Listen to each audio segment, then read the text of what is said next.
Good evening. Thanks very much for joining us on India Business Hour. I'm Shireen Bhan. The headlines we're tracking for you this evening. The bulls maintain the momentum on the Lal Street as markets rise for the 7th straight day. This is the longest winning streak in 20 months. Bond prices rally. Yields fall to the lowest level in over 2 weeks. Crude oil prices attempt to recover from 6-month lows even as concerns over global growth and demand continue to persist. The prospects of the US and Europe reviving the Iran nuclear deal also keeping oil prices under pressure. India's retailers report an 18% growth in July compared to the same month before the pandemic in 2019. Sales of footwear, apparel, personal care products, grocery, jewelry report healthy growth ahead of the festive season. Days after the 5G auctions, telecom companies pay nearly 18,000 crore rupees to the government.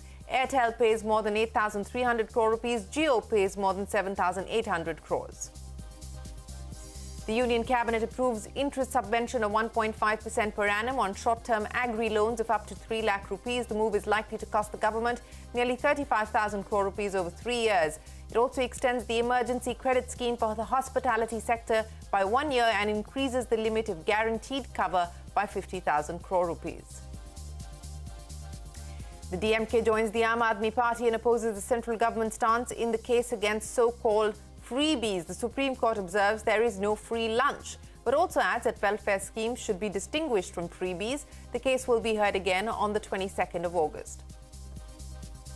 BJP drops Nitin Gadkari and Shivraj Singh Chauhan from its parliamentary board in a major organizational rejig. B.S. Yediyurappa, Sarbananda Sonowal, Iqbal Singh Lalpura among 6 new faces inducted into the party's highest decision-making body.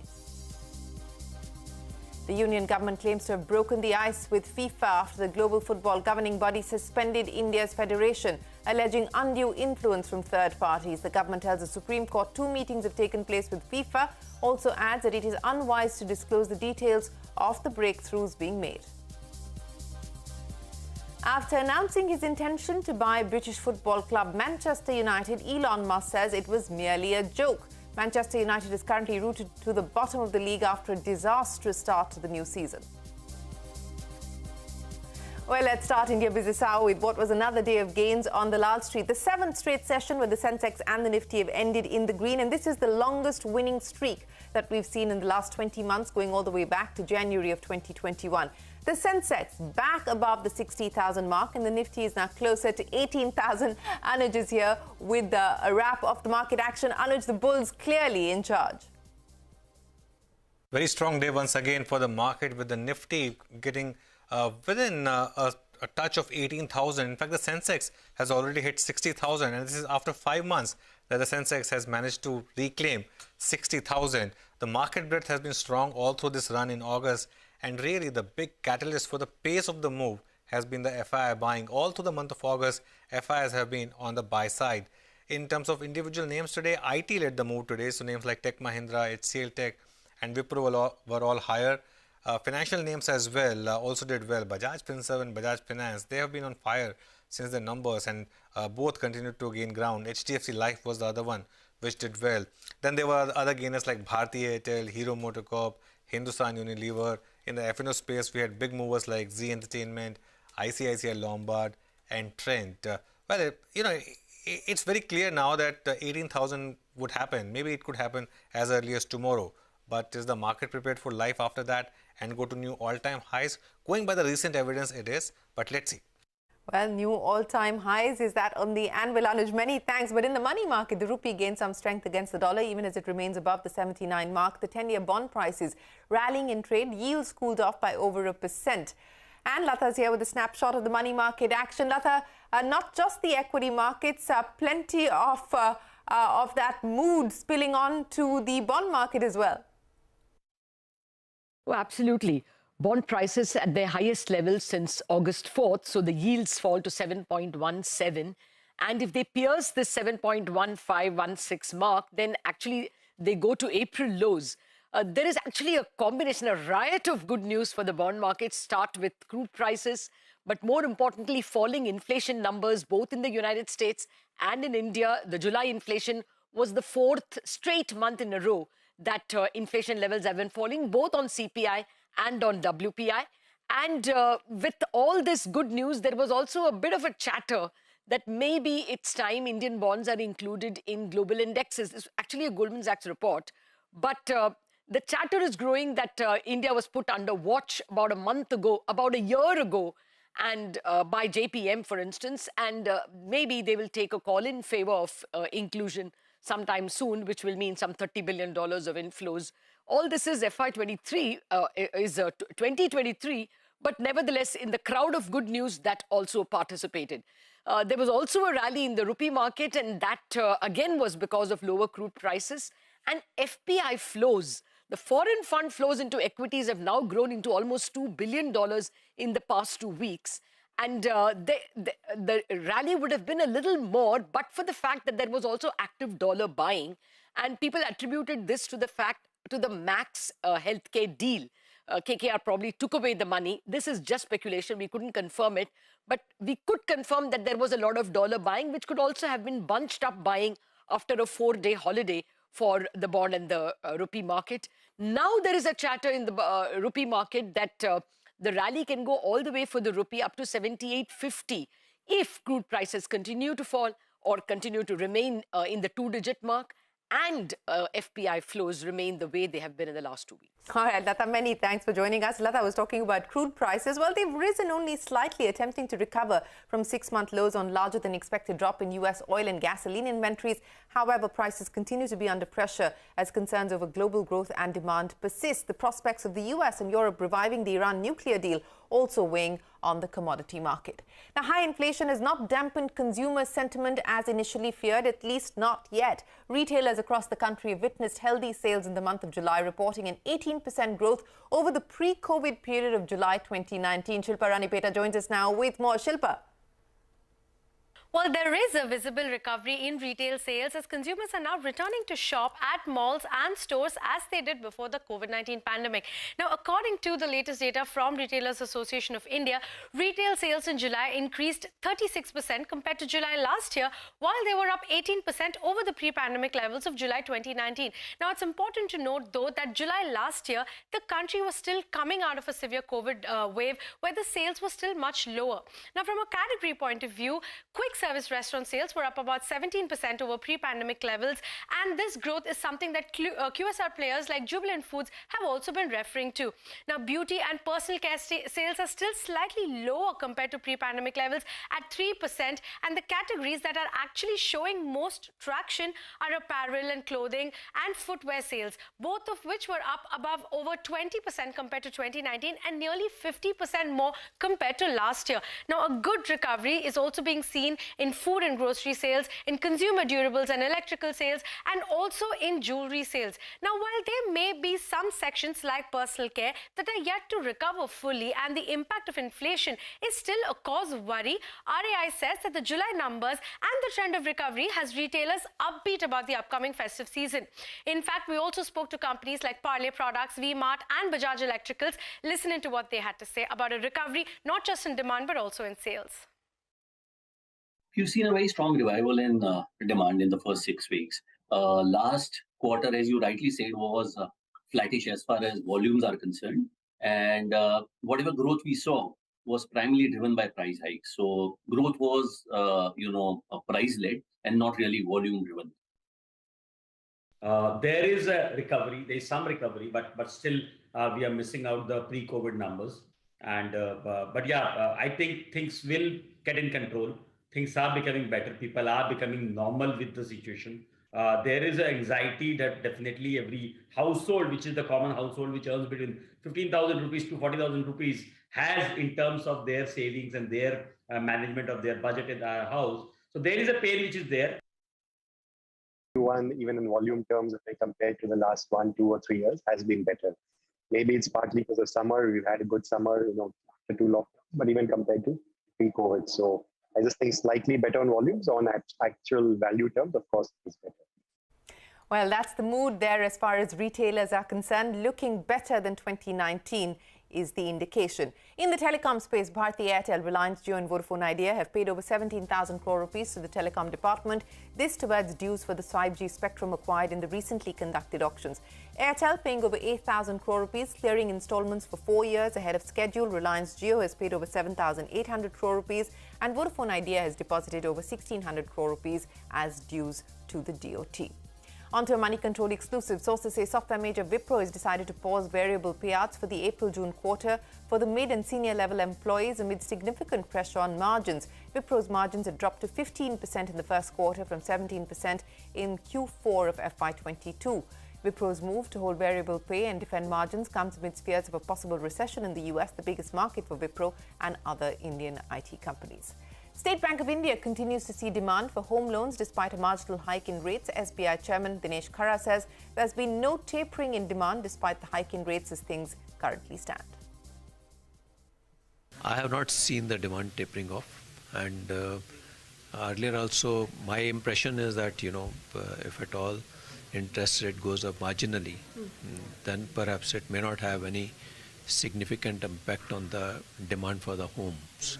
And the kind of trend which you have seen till now, it actually supports this belief which I have.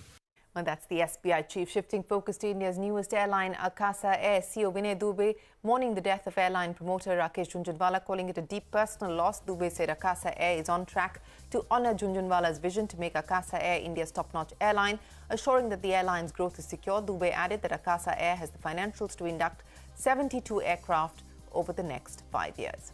In an effort to boost credit flow to the agri and MSME sectors, the Cabinet today has given approval to 2 key proposals. All agri loans under 3 lakh rupees will get an interest subvention of 1.5%. For this, the government has provisioned around 35,000 crore rupees for FY23, 24 and 25. The limit for the emergency credit line guarantee scheme has been enhanced by 50,000 crore rupees. The additional amount has been earmarked for hospitality and related sectors. This was an announcement made in the budget today, being notified by the Cabinet.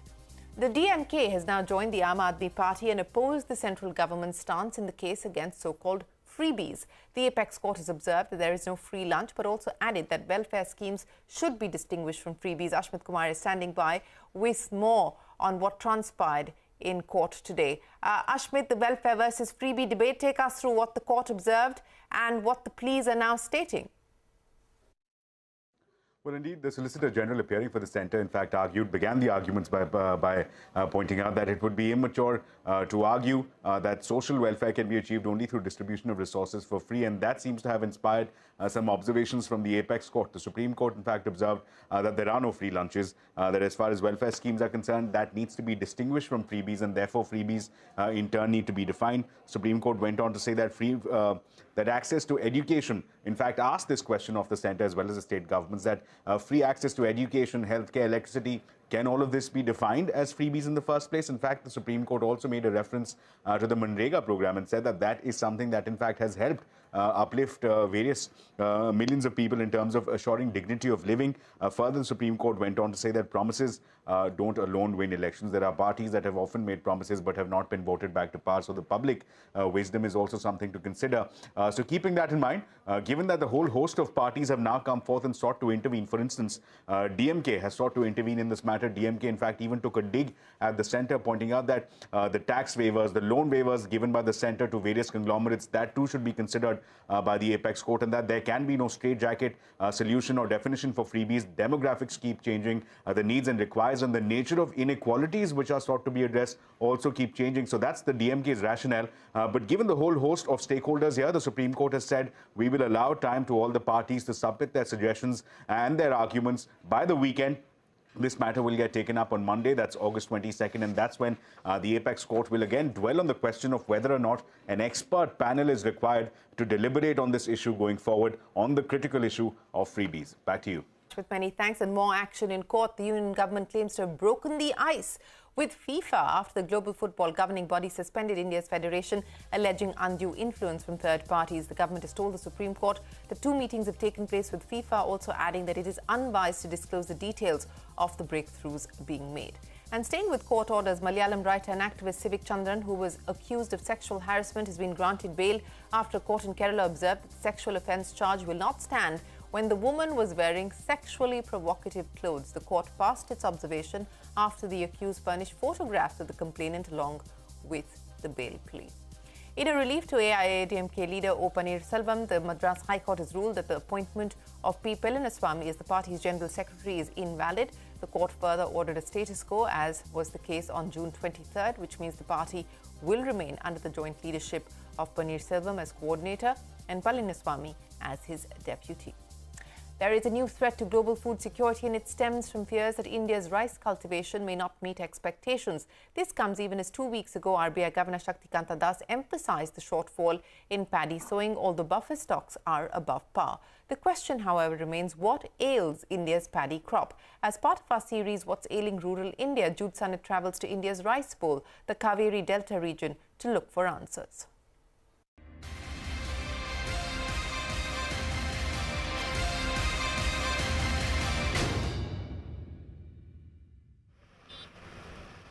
In Tanjavur, a town in east-central Tamil Nadu, the kuruvai cultivation is about to end.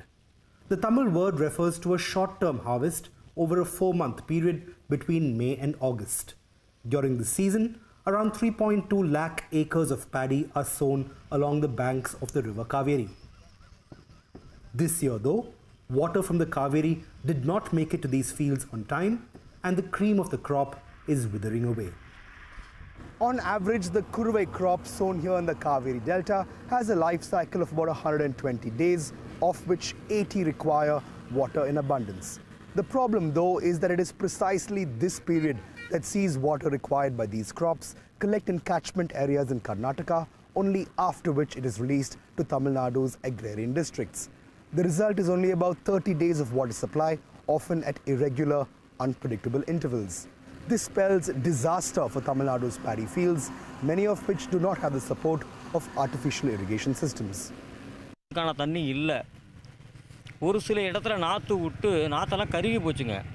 In some places, our paddy seedlings were charred because there was not enough water to keep it alive till the harvest. Today, water is being released in the Kaveri because of surplus rainfall in Karnataka, but it's of no use and ends up being let into the sea. While a herd of cattle grazes on dead paddy crops strewn along these dry lands, one farmer shows me his 2 acres laid to waste. With the Kaveri aqueducts staying dry for 2 months, Rajavel won't sell any paddy this year. And the fact that crop insurance does not cover the kuruvai harvest because of the risks involved is just salt on his wounds. We suffered major losses on the kuruvai harvest last year as well, but we haven't received any insurance payout yet. We have paid up all our premiums and are repaying our crop loans till date.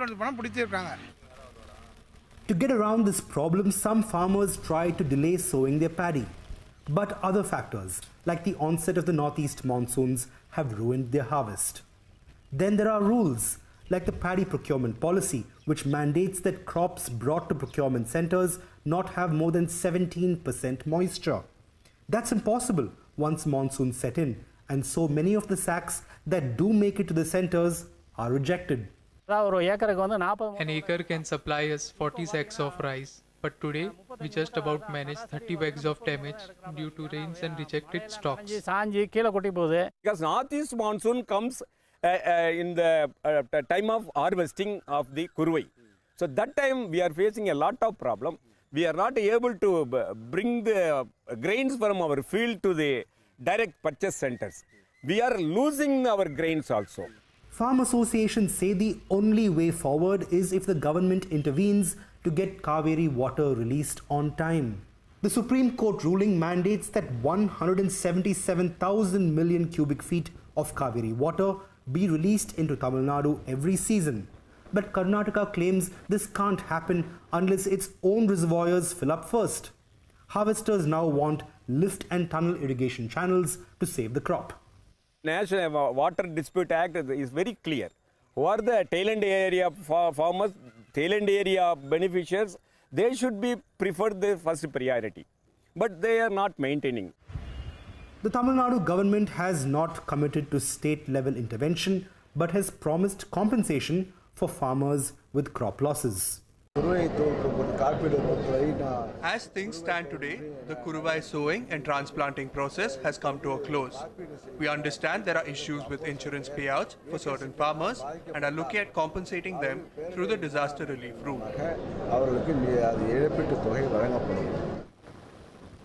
But this still does not address the delay in release of Kaveri water. This season, the area under paddy cultivation in the Kaveri Delta has increased from 3.2 lakh acres to 5.2 lakh acres. But this only means that the stakes are higher than ever before, especially since the uncertainties have not diminished in any fashion. In Thanjavur, Jude Sanath. Well, up next, Tencent reports its first ever quarterly revenue loss after Chinese regulators cracked down on gaming. That and more when we return.